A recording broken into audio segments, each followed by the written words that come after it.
Hello అండి. ఇంట్లో కొబ్బరి మిగిలిపోయినప్పుడు ఈ విధంగా స్వీట్ తయారు చేసి చూడండి. చాలా టేస్టీగా ఉంటుంది.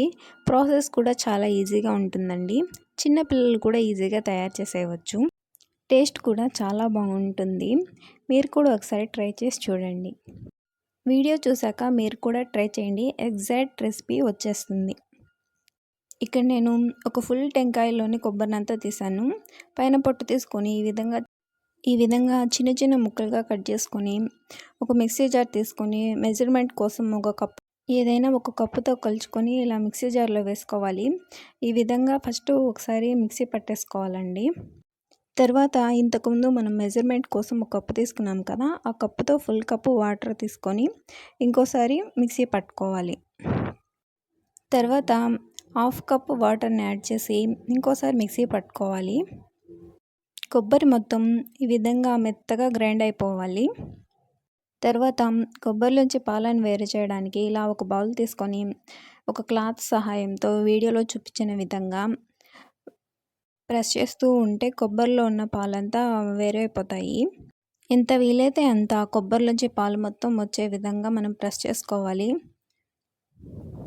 ఈ కొబ్బరి పాలు ఎంత చిక్కగా ఉంటే రెసిపీ అంత బాగా వస్తుంది. అందుకే మనం ఎక్కువ వాటర్ యూజ్ చేయకూడదు. ఈ విధంగా వచ్చిన పాలల్లో కొద్దిగా పాలను పక్కకు తీసుకొని 2 to 3 టేబుల్ స్పూన్ల కార్న్ఫ్లోర్ను యాడ్ చేయాలండి. కార్న్ఫ్లోర్ను ఖచ్చితంగా ఇలాగ సపరేట్ చేసుకొని యాడ్ చేసుకోవాలి. ఎందుకంటే మొత్తం పాలల్లో యాడ్ చేసామంటే మనం తర్వాత పాలను హీట్ చేస్తాం కదా, అప్పుడు రెసిపీ కరెక్ట్గా రాదు. అందుకే ఇలా సపరేట్గా యాడ్ చేసుకోవాలి.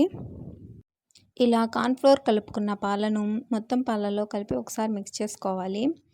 ఈ విధంగా కలిపితేనే రెసిపీ పర్ఫెక్ట్గా వస్తుంది, లేకపోతే ఉండలు కట్టేస్తాయి. తర్వాత ఇందులో పావు కప్పు షుగర్ని యాడ్ చేసుకొని షుగర్ కరిగేంత వరకు బాగా మిక్స్ చేసుకోవాలి.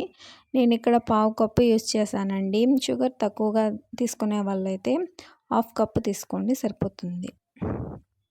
ఈ పాలను షుగర్ కరిగేంత వరకు బాగా మిక్స్ చేసుకొని పక్కన ఉంచుకోండి. తర్వాత మన ఇంట్లో రౌండ్ షేప్లో ఉన్న ఈ విధంగా ఏదైనా ఒక బౌల్ని తీసుకొని దానికి నెయ్యిని కానీ నూనెని కానీ అప్లై చేసుకొని పక్కన ఉంచుకోవాలి. తర్వాత స్టవ్ మీద అడుగు మందంగా ఉన్న ప్యాన్ను ఉంచుకొని మనం ముందుగా మిక్స్ చేసి పెట్టుకున్న పాలను యాడ్ చేసి 2 మినిట్స్ మంటను మీడియం ఫ్లేమ్లో ఉంచి బాగా మిక్స్ చేసుకోవాలి. అప్పటికే కొద్దిగా పాలు గట్టిపడడం స్టార్ట్ అవుతుంది. ఈ స్టేజ్లో మంటను లో ఫ్లేమ్లో ఉంచుకొని ఖచ్చితంగా కలుపుతూనే ఉండాలి. లేదంటే అడుగంటేస్తుంది, లేకపోతే మాడిపోతుంది. ఈ స్టేజ్లో ఉండలు అనేవి లేకుండా ఈ విధంగా ఫాస్ట్గా మిక్స్ చేసుకోవాలి. లేదంటే ఉండలు ఏర్పడతాయి, రెసిపీ కరెక్ట్గా రాదు. కోకోనట్ ఫ్లేవర్ ఇష్టపడని వాళ్ళు ఈ స్టేజ్లో కొద్దిగా యాలకుల పొడి కానీ వెనిల్లా ఎసెన్స్ని కానీ యాడ్ చేసుకోవాలి. ఈ విధంగా మిక్స్ చేస్తూనే ఉండాలి, లేదంటే ఉండలు ఏర్పడిపోతాయి, రెసిపీ కరెక్ట్గా రాదు. ఈ విధంగా అంతా మిక్స్ అయ్యేలా గట్టిపడేంత వరకు ఇలా మిక్స్ చేసుకుంటూనే ఉండాలి. మరీ ఎక్కువగా గట్టిపడకుండా చెక్ చేసుకుంటూ ఈ స్టేజ్లో స్టవ్ను ఆఫ్ చేసుకొని మనం ముందుగా నెయ్యిని అప్లై చేసి పెట్టుకున్న మౌల్డ్లోకి ఈ విధంగా అంతా ట్రాన్స్ఫర్ చేసుకోవాలి.